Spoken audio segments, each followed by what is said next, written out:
So as Brandon beautifully expressed in his prayer this morning, this passage is really about the grace of God. It comes from the book of Ephesians. Matthew, Mark, Luke, and John are the four gospels that tell the story of Jesus' life. And then a lot of the New Testament is these letters of the early church leaders kind of writing to these churches they established. And Paul, kind of the most famous, the Apostle Paul, is given credit with 14 of those letters in the New Testament, but really probably wrote 7 of them. And this book, Ephesians, is one of the books that allegedly Paul wrote while he was a prisoner.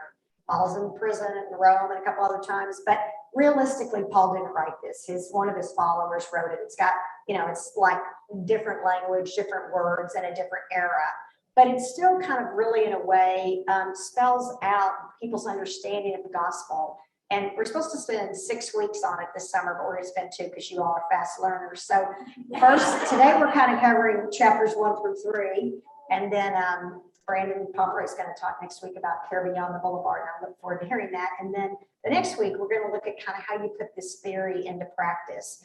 But so in the second chapter of Ephesians, Paul is just in his usual style. Chapter 1, thank you, thank you, thank you, thank you. You all are such a great gift to me. And then in chapter 2, he turns and he says, you were dead through the trespasses and sins in which you once lived, following the course of this world, following the ruler of the power of the air, the spirit that is now at work among those who are disobedient. All of us once lived among them in the passions of our flesh, following the desires of our flesh and senses. And we, everyone by nature, children of wrath like everyone else. So it's like our condition is this brokenness with which we live, right? So then you go from this experience of brokenness to, as Brandon said, this reminder of God's deep love.